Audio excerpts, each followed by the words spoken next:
They say the ones who love you the most can also hurt you the worst. But what happens when love turns into obsession? A young woman, full of dreams and hope, suddenly vanishes. Hours later, her body is discovered, stabbed repeatedly in an abandoned house. And the person everyone suspects? Her own husband.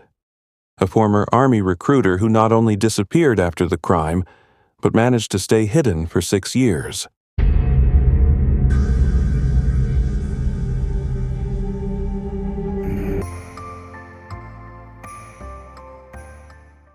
What really happened that night? Was it a crime of passion, or was it a calculated murder?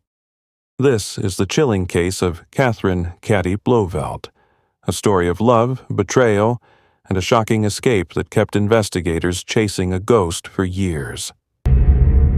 Case Introduction: a love story that turned into a nightmare. Cati Blauvelt was just 22 years old when her life was tragically cut short. She was young, beautiful, and full of life. People who knew her described her as kind-hearted, always wearing a smile, and full of dreams for the future. Her story began like many others. She fell in love.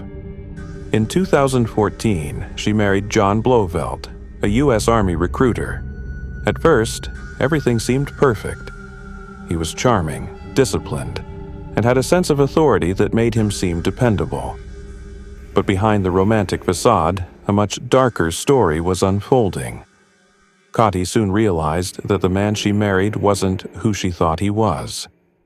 Friends later revealed that John was possessive, controlling, and had violent tendencies. As the months passed, their marriage started crumbling, filled with arguments and fear. By 2016, Cati had had enough. She filed for separation and was trying to move on with her life. But some people don't take rejection lightly, and for John Blauvelt, losing Cati wasn't an option. The troubled marriage and red flags. The cracks in their marriage had appeared long before Cati made the decision to leave. Friends recalled moments when John would publicly belittle her, make her feel guilty for spending time with others, and even threaten her if she considered leaving. One of Cati's closest friends in a later interview said, "She was scared of him. She knew that if she left, something bad could happen. She just didn't know when." Some sources suggest that John Blauvelt's demotion in the Army had played a role in his growing frustration. He allegedly blamed Cati for his failures. Did this resentment push him to commit murder? October 24th, 2016, the night everything changed. It was a seemingly normal evening. Cati was at work, wrapping up her shift at PetSmart. She was supposed to go home, but she never made it. Hours later, she was found stabbed multiple times in the basement of an abandoned house in Simpsonville, South Carolina. The crime scene was horrifying. Blood stained the walls, and the brutality of the attack suggested something deeply personal.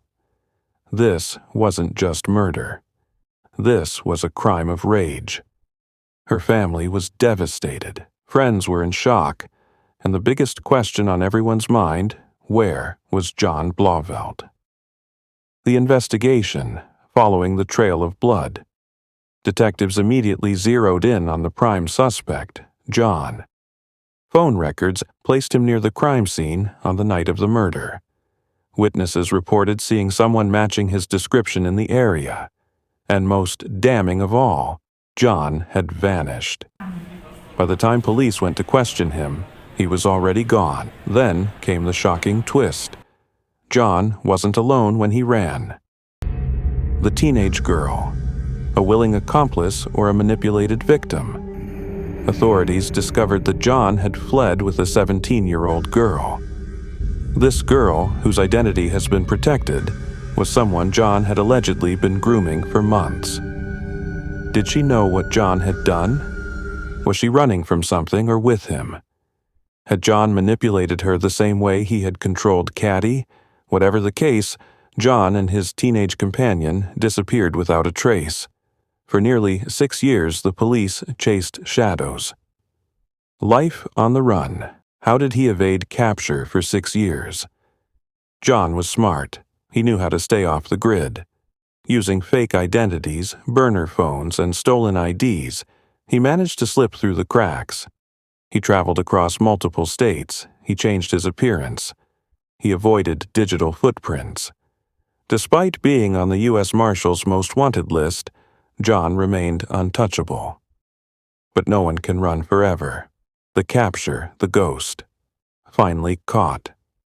In 2022, 6 years after Cati's murder, authorities finally tracked John Blauvelt down in Medford, Oregon. He was living under a false identity, blending into society like nothing had happened. His arrest reignited the case, bringing back painful memories for Cati's family. But it also brought hope. Hope that justice was finally within reach. The courtroom showdown, a battle for justice. John Blauvelt was extradited to South Carolina, where he faced murder charges. The courtroom was packed. Cati's family and friends waited, hoping for justice. The prosecution presented a strong case. DNA evidence linking John to the crime. Eyewitness testimonies placing him near the scene. A clear motive, jealousy and revenge. The defense, however, argued that there was no clear evidence proving John had physically committed the murder. But the jury wasn't convinced. The verdict was justice served. After years of waiting, the verdict was finally announced. Guilty. John Blauvelt was sentenced to life in prison without parole. For Cati's family, it was justice, but at a terrible cost. Cati had wanted a fresh start, a new life. Instead, she became another tragic victim of domestic violence. Final analysis. Lessons from a tragic case. This case highlights a harsh reality. Many victims of domestic violence see the warning signs but feel powerless to escape. Cati was trying to leave, but John wouldn't let her. She had friends who were worried, but no one expected murder. And even after the crime, John manipulated another young girl into helping him escape. What can we learn from this? If you or someone you know is in an abusive relationship, don't wait. Seek help. Trust your instincts. If someone makes you feel unsafe, listen to that feeling. And finally, justice takes time, but it always finds a way. Cati's story should never have ended this way, but by telling it, we make sure her voice is never forgotten. What are your thoughts on this case? Should John have faced the death penalty? Let us know in the comments. If you found this story compelling, please like, share, and subscribe for more true crime stories.